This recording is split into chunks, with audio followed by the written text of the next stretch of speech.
अस्सलाम वालेकुम मेरी जान। तो मेरे बेटे, जैसे कि आप सबको पता है कि थर्मल प्रॉपर्टीज ऑफ मैटर का इम्पोर्टेंट टॉपिक, अगर मैं आपको ये बोलूं कि हमारा ये चैप्टर भी कंप्लीट होने वाला है आफ्टर 2 और 3 लेक्चर्स, तो ये कहना गलत नहीं होगा। और उसके बाद आपका आखिरी एक चैप्टर रह जाएगा, उसके बाद फिर रिवीजन स्टार्ट हो जाएगी दोबारा। फिर हम फर्स्ट टॉपिक से पढ़ेंगे, according to the smart syllabus भी देखेंगे, एमसीक्यूज भी देखेंगे।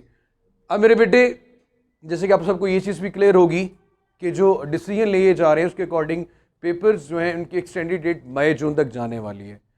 सो हमारे पास टाइम भी है, रिवीजन का भी है और बार बार रिवीजन का भी है। अगर आप देखो तो अभी आपके पास दिसंबर का एंड नहीं आया, मतलब हम दिसंबर के एंड तक अपना सिलेबस कंप्लीट कर लेंगे। तो Jan, Feb, March, April, May, we have 5 months.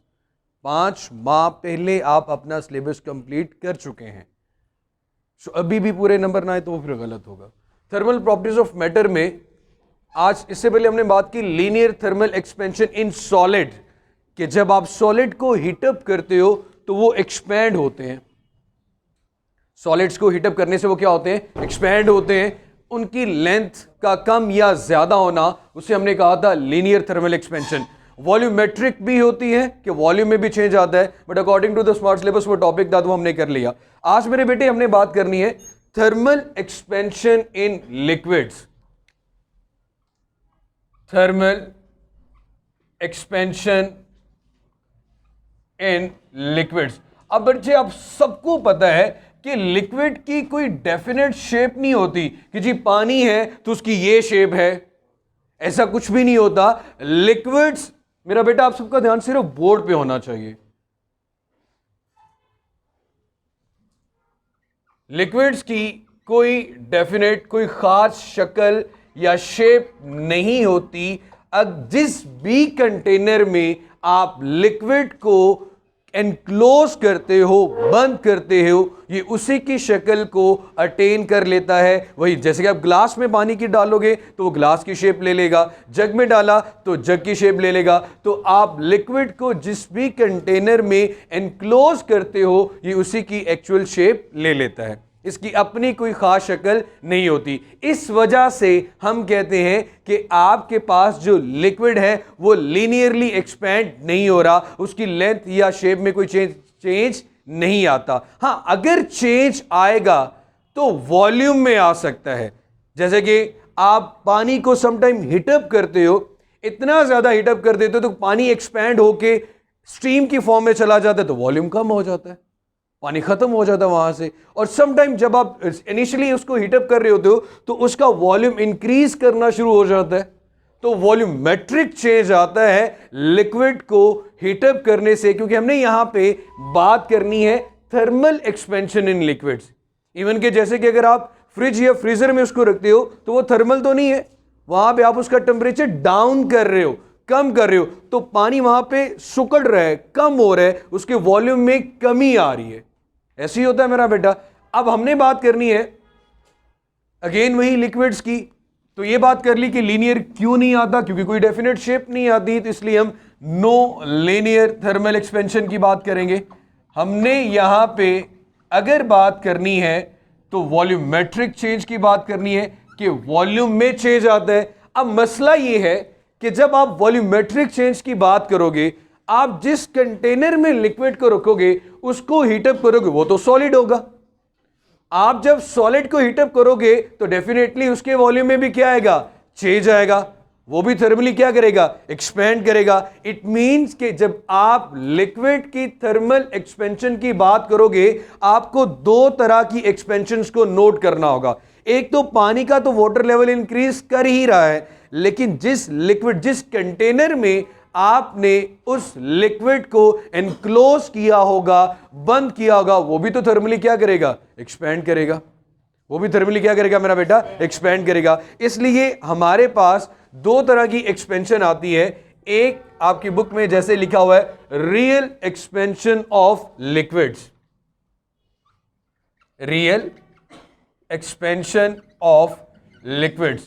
मेरे बेटे, इसका मतलब बड़े ही सादा अल्फाज में कि आपके पास लिक्विड के वॉल्यूम में जो इंक्रीज आता है, मेरा बेटा ये फेस मास्क ही है यार, ध्यान बोर्ड पे रखो, लिक्विड के वॉल्यूम में जो इंक्रीज आता है वो इंक्रीज की वजह यहां पे क्या है, increase in temperature, because we are discussing about the thermal expansion. तो यहां पे हम सिर्फ टेम्परेचर के इंक्रीज की बात करेंगे। यहां पे हम किसकी बात करेंगे मेरा बेटा, टेम्परेचर के इंक्रीज की बात करेंगे। So due to increase in temperature,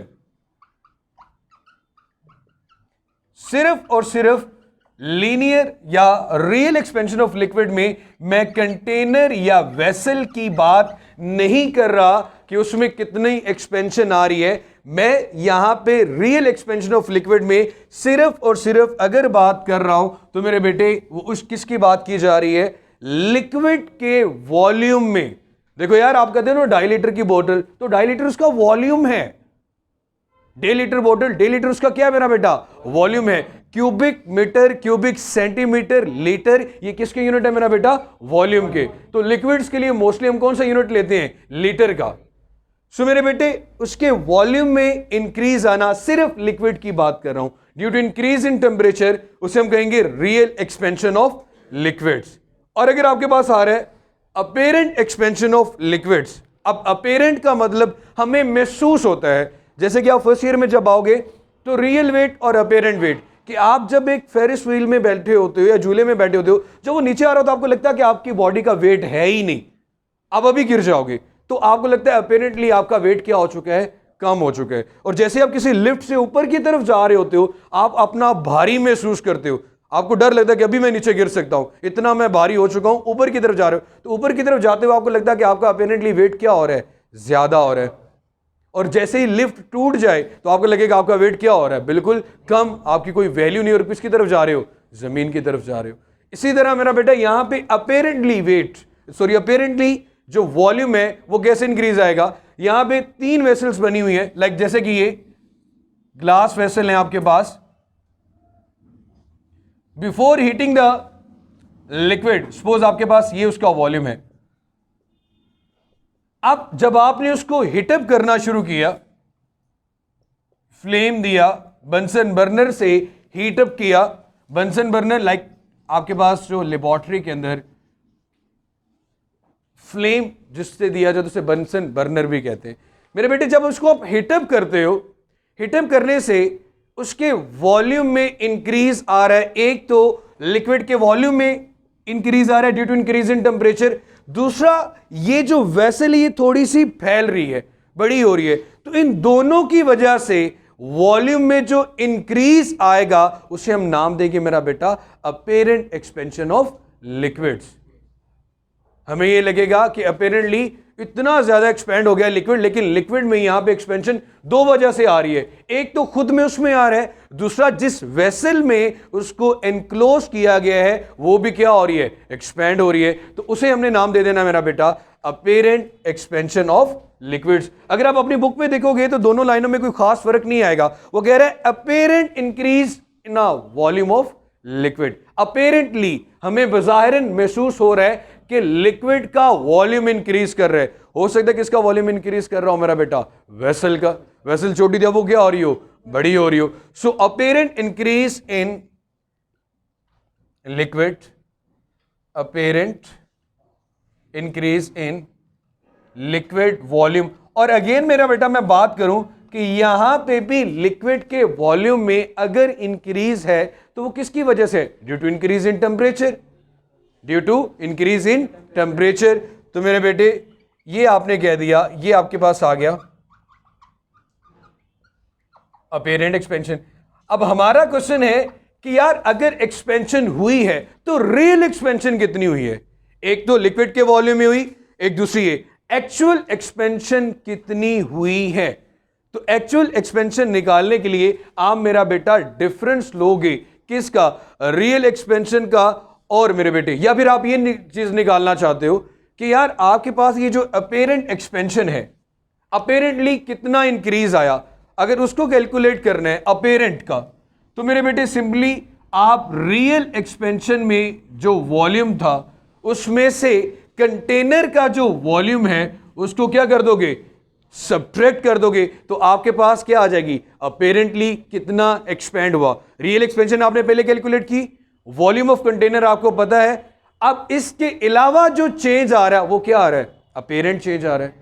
इसके अलावा जो चेंज आ रहा है वो कितना आ रहा है, अपेरेंट। तो रियल में से किसके वॉल्यूम को निकाल दिया, कंटेनर वाले को। तो आपके पास क्या आ गया मेरा बेटा।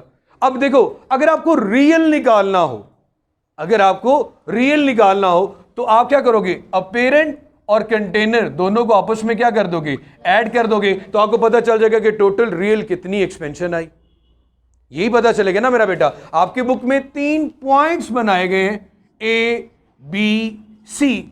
और अगर मैं फर्ज करूं कि कहता हूं यार ए सी तक रियल एक्सपेंशन आई है, तो 2 हिस्सों में डिवाइड हो रही है, A B plus B C.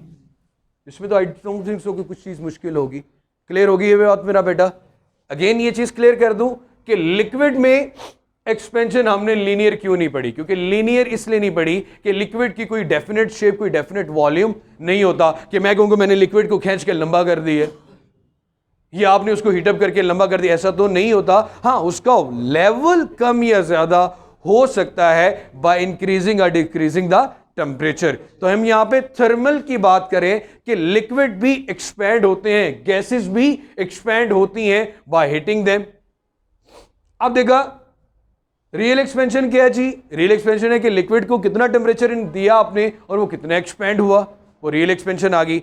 Apparent expansion क्या है कि आपके पास due to increase in the volume of the vessel, आपके पास लिक्विड के वॉल्यूम में अपेरेंटली कितना इंक्रीज आया due to increase in temperature, तो उसे हमने क्या कह दिया, अपेरेंट एक्सपेंशन। अगर आप ये कैलकुलेट करना चाहते हैं कि अपेरेंट एक्सपेंशन आई कितनी है, तो रियल में से वॉल्यूम ऑफ द कंटेनर को क्या कर दें, सब्ट्रैक्ट कर दें। देखिए वॉल्यूम, कंटेनर आपके पास 2 लीटर का है, रियल एक्सपेंशन आपके पास 4 लीटर आ गई। अब मेरे बेटे 4 में से 2 लीटर को सब्ट्रैक्ट करोगे, अगर मजीद कोई एक्सपेंशन आई हुई है तो आपकी क्या है, अपेरेंट एक्सपेंशन। और अगर आप टोटल कैलकुलेट करना चाहते हैं तो अपेरेंट और वॉल्यूम ऑफ द कंटेनर दोनों को क्या कर दें, एडअप कर दे। क्लियर हो गया मेरा बेटा। उसके बाद इसी के साथ 1-2 चीजें जो पेज नंबर 212 पे भी लिखी हुई हैं, coefficient of real expansion. Like एक आपने जो कांस्टेंट निकालना है, real increase in volume of the liquid per unit original volume per unit degree, कि लिक्विड के कितने वॉल्यूम में कितना टेम्परेचर इंक्रीज करने से कितनी एक्सपेंशन आती है, एक कांस्टेंट फैक्टर के साथ अगर डिवाइड या डिस्क्राइब करना हो। सो आप क्या देखोगे मेरा बेटा, फॉर्मूला इसको रेज कर दूं, ये जरा देखना मेरा बेटा। ये कांस्टेंट फैक्टर 2 एक लीनियर के लिए है और एक रियल के लिए है और एक अपेरेंट के लिए। कांस्टेंट फैक्टर हमेशा 2 क्वांटिटीज के दरमियान आपको एक फिक्स्ड वैल्यू बताता है कि अगर आप उसमें इतना चेंज लाओगे तो इसमें इतनी ये फैक्टर आएगा। जैसे कि स्प्रिंग कांस्टेंट आपको के की वैल्यू ये बताती है कि कितना फोर्स अप्लाई करने से कितना चेंज आ रहा था, तो कोई चीज कितनी ज्यादा स्टिफ होगी। इसी तरह मेरे बेटे आपके पास कोफिशिएंट, लीनियर थर्मल कोफिशिएंट भी पढ़ा था हम लोगों ने मेरा बेटा, अल्फा, कि कितना इंक्रीज करने से कितना लेंथ में चेंज आएगा, और हर मटेरियल की लीनियर थर्मल एक्सपेंशन भी क्या होगी, डिफरेंट होगी। सिमिलरली मेरा बेटा coefficient of real expansion,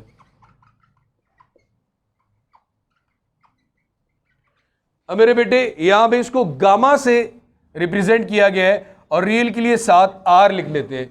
define कैसे करेंगे मेरा बेटा, रियल इंक्रीज इन वॉल्यूम, कितना रियल में इंक्रीज आया वॉल्यूम में, इसका डेफिनेटली कंपैरिजन तो ओरिजिनल वॉल्यूम के साथ किया जाएगा। कंपैरिजन किसके साथ करते हैं बेटा, मेरा बेटा ओरिजिनल वॉल्यूम, कि मेरे पास पहले कितना लिक्विड मौजूद था, अब मैंने कितना टेम्परेचर प्रोवाइड किया और उसमें कितना चेंज आ रहा है, और वो चेंज किसकी वजह से आ रहा है मेरा बेटा, due to rise in temperature, due to rise in temperature. तो ये आ गई आपके पास ये कोफिशिएंट, ये कांस्टेंट वैल्यू आपको बताएगी कि कितना ये फैक्टर है। कांस्टेंट का मतलब क्या होता है, 3 का फर्क आएगा, 4 का आएगा या 5 का आएगा। इसी तरह मेरा बेटा अगेन अगर आपने अपेरेंट लिखना हो तो इसकी जगह आर के साथ, गामा के साथ ए आ जाएगा। यहां पे क्या आएगा मेरा बेटा, अपेरेंट इंक्रीज या आपके पास जरी सी बात, पहले रियल की बात की, तब किसकी बात कर रहे हैं, अपेरेंट की। सो अपेरेंट का भी कंपैरिजन तो होगा तो ओरिजिनल के साथ ही। Apparent increase in volume divided by original volume multiply by rise in temperature. Clear हो गया मेरा बेटा ये बात? उसके बाद मेरी जान यहां पे अगर आपसे ये पूछा जाए कि इस कांस्टेंट का यूनिट क्या होगा, देखो बेटे ऊपर भी वॉल्यूम है, यूनिट सपोज क्यूबिक मीटर आ गया, नीचे भी ओरिजिनल वॉल्यूम है, यूनिट क्या आ गया? Cubic metre. टेम्परेचर का यूनिट क्या होता है? केल्विन। मीटर क्यूब से क्या हो गया? कैंसिल, के ऊपर जाके क्या बन गया? -1। तो पर केल्विन इसका क्या होगा मेरा बेटा? यूनिट होगा कि कितने डिग्री टेम्परेचर प्रोवाइड करने से कितना रियल इंक्रीज आएगा कितने ओरिजिनल वॉल्यूम में। क्लियर होगी मेरे बेटे बात? उसके बाद आ जाते हैं जिन्हीं एनॉमलस एक्सपेंशन ऑफ वाटर। मैं इसको ऐसे ही पढ़ देता हूं मेरा बेटा। हमें सबको बड़ी ये बात अच्छे से पता चल गई कि हीट करने से लिक्विड एक्सपैंड होता है। ये बात समझ में आ गई मेरा बेटा? अब बात कर रहे हैं हम वाटर की। अब लिक्विड में हर तरह की चीजें आ जाती हैं, मरकरी भी आ गई, अल्कोहल भी आ गई, जितने भी लिक्विड सब्सटेंसेस आ रहे हैं।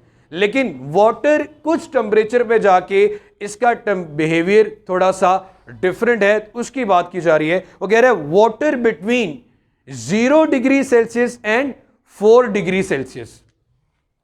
टेम्परेचर क्या स्पेसिफाई किया गया मेरा बेटा? 0 degree Celsius and 4 degree Celsius. Water is unusual in its expansion characteristics. आप ये नहीं कह सकते कि यहां पे टेम्परेचर कम होने से ये कम एक्सपेंड होगा या ज्यादा होने से ये ज्यादा एक्सपेंड होगा। तो इन दो टेम्परेचर के दरमियान इसकी जो एक्सपेंशन है वो क्या है? अनयूजुअल है। अनयूजुअल का मतलब कि बिल्कुल उस जैसी नहीं है दूसरे लिक्विड्स की तरह। वो क्या कह रहा है? When water at 0 degree C is heated, temperature आपने कहां पे ले आए? 0 डिग्री सी पे। इट्स वॉल्यूम डिक्रीजेस, इसका वॉल्यूम क्या हो जाता है? डिक्रीज करता है। और कहां तक डिक्रीज करता है? कि जब तक टेम्परेचर कहां तक नहीं पहुंच जाता? 4 डिग्री सी। इसका मतलब है कि 0 से 4 के दरमियान ये एक्सपैंड होने की बजाय क्या हो रहा है? कॉन्ट्रैक्ट हो रहा है। 0 से 4 डिग्री, इवन कि हम लोगों ने तो यही बात पढ़ी कि due to increase in temperature liquid क्या करते हैं? एक्सपैंड करते हैं। बट यहां पे हमने क्या देखा कि वाटर 0 से 4 तक आप टेम्परेचर इसका इंक्रीज करें तो ये एक्सपैंड होने की बजाय क्या हो रहा है? कॉन्ट्रैक्ट हो रहा है। इसका वॉल्यूम बढ़ने की बजाय क्या हो रहा है? कम हो रहा है। उसके बाद मेरा बेटा from 4 degree see its volume increase with increase of temperature. After 4 degree Celsius इसका टेम्परेचर बढ़ाने से इसका वॉल्यूम क्या करता है? इंक्रीज करता है। तो ये जो पर्टिकुलर बिहेवियर है between 0 degree C and 4 degree C, इस पर्टिकुलर बिहेवियर को इनॉर्मलस बिहेवियर ऑफ वाटर कहा जाता है। एबनॉर्मल ना कह देना, ठीक है मेरा बेटा? इसे क्या कहते हैं? Anomalous behaviour of water between 0 degree C and 4 degree C. हाँ, after 4 degree C it behave just like an another liquid. दूसरे लिक्विड की तरह इसका टेम्परेचर इंक्रीज करने से भी वॉल्यूम क्या करता है मेरा बेटा? इंक्रीज करता है। But between 0 degree C and 4 degree C आप टेम्परेचर 0 से 1 करते हो, 1 से 2 करते हो, 2 से 3 करते हो, 3 से 4, लेकिन इसका वॉल्यूम हमेशा क्या हो जाता है मेरा बेटा? कम हो जाता है। उसके बाद मेरे बेटे again due to formulation of more number of hydrogen bond water has anomalous expansion as temperature increase from 0 to 4 degree C, density increase and the temperature further increase and the density decreases। देखो जब 0 से 4 degree सी के दरमियान उसका volume कम हो रहा है, density का फॉर्मूला क्या होता है मेरा बेटा? Mass over volume. अब वॉल्यूम अगर कम होगा तो डेंसिटी क्या करेगी? इंक्रीज करेगी। और वॉल्यूम अगर ज्यादा होगा तो डेंसिटी क्या करेगी? देखिए कोई चीज है जितनी ज्यादा डेंस कब होती है? देखो डेंस का मतलब होता है गाढ़ा होना भी। हनी को देख लो और वाटर को देख लो। हनी में 1.5 लीटर क्या हनी हो और 1.5 लीटर ही आपके पास क्या हो? वाटर। दोनों वो एक बोतल में जो हनी आपको ज्यादा डेंस, ज्यादा हैवियर फील होगा एज कंपेयर टू वाटर। हालांकि दोनों का वॉल्यूम हमने क्या लिया हुआ है? सेम। डिपेंड करता है क्वांटिटी ऑफ मैटर पे। अब आप बर्फ को देखो, 0 से 4 डिग्री सी के दरमियान उसकी जो वॉल्यूम है वो बहुत कम है। हालांकि वो बहुत क्लोज है। वो वाटर के ऊपर क्या इजीली क्या कर रहा होती है? फ्लोट कर रही होती है। तो यही रीजन आगे लिखी हुई है, as the temperature increases from 0 to 4 degree C the density increases and as the temperature further increase. अगर इससे ज्यादा टेम्परेचर इंक्रीज करोगे तो डेंसिटी क्या करेगी, डिक्रीज करेगी, क्योंकि आप ये बात पढ़ रहे हो कि टेम्परेचर के बढ़ाने से आफ्टर 4 डिग्री सी वॉल्यूम उसका क्या करेगा, इंक्रीज करेगा आफ्टर 4 डिग्री सी। लेकिन 0 से 4 के दरमियान पानी का टेम्परेचर बढ़ाने से वॉल्यूम क्या होता है, कम होता है। So hence water has maximum density किस टेम्परेचर पे है उसकी, फिर मेरा बेटा 4 डिग्री सी पे, क्योंकि इसके बाद उसके वॉल्यूम में इंक्रीज आ रहा है, टेम्परेचर बढ़ाने से वॉल्यूम बढ़ रहा है। कब, 4 डिग्री सी के बाद। इसका मतलब है उसकी जो मैक्सिमम डेंसिटी है वो किस टेम्परेचर पे है, 4 डिग्री सी पे। 4 डिग्री सी से जैसे ही टेम्परेचर बढ़ेगा उसकी डेंसिटी क्या होना शुरू हो जाएगी, कम होना शुरू हो जाएगी। पानी की डेंसिटी मैक्सिमम कहां तक है मेरा बेटा, 4 डिग्री सी तक। अगर आप इसका टेम्परेचर 4 से बढ़ा देंगे, क्योंकि वॉल्यूम बढ़ने से डेंसिटी क्या होना शुरू हो जाएगी, कम होना शुरू हो जाएगी। So this is why ice floats on water. We can see this when we put ice cubes in water to cool it, or icebergs float in on ocean. तो ये मेरा बेटा था हमारे पास एनॉमलस बिहेवियर। अगेन थोड़ा सा repeat कर देता हूँ, थर्मल एक्सपेंशन लिक्विड की पढ़ी, साथ हमने ये देखा कि हाँ वाटर दूसरे लिक्विड से थोड़ा सा डिफरेंट बिहेव करता है। कब बिहेव करता है, 0 से 4 डिग्री सी के दरमियान। हमने ये चीज़ पढ़ी कि वाटर या लिक्विड का जब टेम्परेचर बढ़ाते हैं तो वो एक्सपैंड करते हैं, लेकिन पानी 0 से 4 डिग्री सी के दरमियान जब आप 0 से टेम्परेचर 4 तक बढ़ाते हो तो उसका वॉल्यूम बढ़ने की बजाय एक्चुअली क्या होता है, कम हो रहा होता है। इस पर्टिकुलर बिहेवियर को क्या नाम दिया जाता है, एनॉमलस बिहेवियर ऑफ वाटर। हाँ, आफ्टर 4 डिग्री सी ये भी दूसरे लिक्विड की तरह बिहेव करता है। तो ये मेरा बेटा हमारा आज का टॉपिक था। खुश रहें, आबाद रहें, जीत रहें। अल्लाह हाफिज़।